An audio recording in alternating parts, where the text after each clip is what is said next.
How are you, Jim? Rich, I'm doing great. It's so good to hear your voice, so good to talk to you. You're looking good. Every time I see you on TV, man, you look sharp. Thank you, Jim. Thank you, Jim. You're the man. Thanks for saying that. So Peyton Manning, touchdown number 510 now. You were there for one, Jim. I'd love to get your thoughts now that you're hearing these crazy numbers out of the quarterback you helped break into the National Football League. Well, I got to coach Peyton for 4 years. I knew him as a young kid when I was coaching the Saints, and he was growing up in New Orleans and coming into our locker room after games and trying to steal stuff out of our players' lockers. And I had to get the equipment manager to get all over his case when he was a young kid for doing that. But anyway, feel so happy for Peyton. I texted him afterwards. He texted me back. He just, he deserves it. I mean, he deserves everything he's gotten. What's amazing to me is how he has continued to play and perform at this stage of his career after the neck surgery and all. I mean, it just goes to show you what a great work ethic and being a great competitor can help you do. And I'm so happy for him. And he's just going to keep piling on that record. He's got some more time to play, and he's going to keep throwing touchdown passes. So you've told this story before on the podcast. I'd love for you to tell it again now on this new iteration of the show, Rich Eisen Show, a different audience, about the evaluation between Peyton Manning and even Ryan Leaf, who, as San Diego fans are very well aware what happened with his career back in that day, and how you had both of those quarterbacks in and asked them the same question about what are you going to do if we make you the first overall pick. Can you tell me that story, Jim, This was please? at their workouts. We had the number one pick in the draft. It was our first year, my first year, Bill Polian's first year at Indianapolis, and we went and worked out Peyton at Tennessee, and afterwards we brought him in, just sat down and talked to him, and we asked him, okay, Peyton, you've just been made the number one pick in the draft, which was the pick we had, and we were going to pick one of these two guys, either Ryan or Peyton. We were going to pick one of those two guys, and we said, Peyton, okay, you just been drafted number one by the Colts. Now what are your plans? And I'll make this brief, but he basically said, well, I can't wait to get up there and start working. Maybe you could have a coach come down and bring some tapes, and we could start learning the offense and all these positive things, that showed you how important it was for him to come up and be successful right away. And then we asked Ryan. Then we went to Washington State, a few weeks later, and we worked out Ryan. And after the workout, we brought him in, sat down with him, and I was there. Bill Polian was there. Tom Mora was probably there, our offensive coordinator, a couple of their coaches. And we asked him the same question. And he said, oh, man, the first thing I'm going to do is I'm going to get my buddies, and we're going to go to Vegas, and we're going to celebrate, and we're going to have a good time and party it up. He says, then I'm going to take my girlfriend to Hawaii for a week, and we're going to just enjoy that and celebrate the fact that I was the number one pick in the draft. Didn't say anything about football. So, we evaluated both these guys very thoroughly, but that was kind of an indication. It wasn't the thing that decided us to pick Peyton, but it was kind of an indication of what you were getting of the two. But the interesting thing is, and this puts a perfect perspective on the hand-wringing that goes on in talent evaluation, and on this show we're going to be all over that portion of the NFL calendar when the season ends next year, talking about who's going to be the first overall pick of next year's draft, which is a wide-open question right now, by the way. That wasn't the end-all, be-all. You didn't just hear that and say that's the end of it. It's definitely Peyton's gig. We're going to make him number one overall. You still grinded tape, correct? Oh, Jim? man, we evaluated these two guys because it was such an important decision. I mean, you're talking about the first pick in the draft. You're talking about a quarterback. You're talking about a guy that you hope is going to be the face of your team for the next 10, 12 years or whatever. I mean, you can't screw that pick up. You just can't. So we evaluated these two guys probably as thoroughly as any two guys that I've ever was around in my career as a coach. And really, we hadn't. We kind of liked Peyton all along over Ryan, but physically there wasn't a whole lot of difference between the two. But what it came down to was the inside stuff, the mental toughness, the competitiveness, the integrity, the competitiveness, the team-oriented type guy. And we just got indications from. We talked to his high school coach. We talked to coaches that competed against him. Talked to the coaches at the colleges they went to, looked at every pass play they threw in their college career, all these things. And physically, like I said, it was pretty darn close. But and you could have picked either one based on that. But when you got into the intangibles, the kind of things that you want your quarterback to be and your leader to be, Peyton was clearly the guy.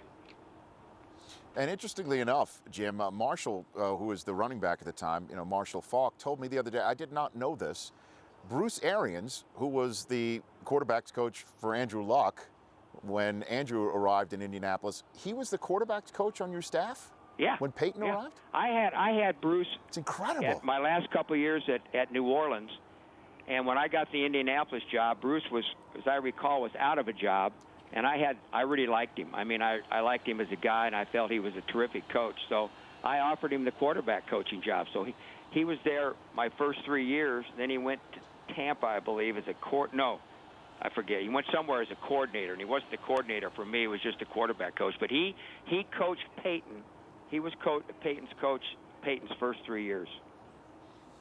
And then Andrew Luck's, too. I mean, what are the odds of that happening for the Colts franchise? How about being lucky, the Colts franchise, getting Peyton and then having a losing record and getting the first pick the next year and picking Andrew Luck? You talk about luck. That's luck. Right. Andrew Luck. And also having the right coaches. Lucky. That's right. And also having the right coaches, though. They had the right coaches with Bruce Arians right there with Chuck Pagano just in time for Luck's arrival. And then Bruce Arians and Jim Mora Sr. when there was the biggest choice that was right there. And you went ahead and you said, we're taking 18. We're going with Peyton Manning. You bet. You did it, Jim Mora Sr. You did it. Come on, let's give you a pat on the back. We all did it. The coaches did it. We all looked at the film. We all had meetings, discussions, and came up with that decision. And obviously, the right decision. All right. Well, I'm trying to give you a pat on the back. I'm sure Connie's not giving it to you at home too much, Jim. I don't get that very often from her. I need it from you. That's why. Hey, listen, we're running out of time, so I just want to make sure, because you were this on the Rich Eisen podcast. I want you to be my official movie reviewer moving forward. Okay? Oh, you bet. You're fine man. with I'm that? looking forward to it. Okay, I want to have that because you see them all, right? You see all these movies. I see every one that I think you're going to ask me about. Okay, so you got what? I got 30 seconds left. I'm going to see it, but yeah. No, I'm not going to ask you about them now. Okay, good. I'm not going to ask you about them now, but I got 30 seconds left. What's the best movie you've seen, Jim? What's the best movie you've seen right now? That I've seen, and there's some good ones out that I haven't seen. I want to see The Equalizer. I want to see Fury. Bobby, the best one I've seen is Gone Girl. I liked it. That was great. That was really good. But some of these other Jim, ones, man, I'm probably not going to see unless I have to. All right, you stay right there. I'm gonna carry you through the break, and when we come back, before we do our third hour, we're gonna hit some movies with Jim Mora Sr. Okay, we're here at Sports Authority Field. Jim Mora, are you still there? Is the caller still there? You still there, Coach? I'm here. Okay, good. Now again, you're gonna be my official movie reviewer. All right. And you know Oscar. What? You know Oscar Buzz, Jim. You know Oscar Buzz. Yeah. When you see it, correct? Yeah. Okay. I want to hit you on some 3 movies that you haven't seen yet, but tell me what you hear about it. Boyhood. What have you heard about Boyhood? I don't know what I've heard about it. I heard it's an Oscar contender, but boy, I hope I don't have to see it just to be on your podcast because I got 3 boys of my own. Why would I help raise them?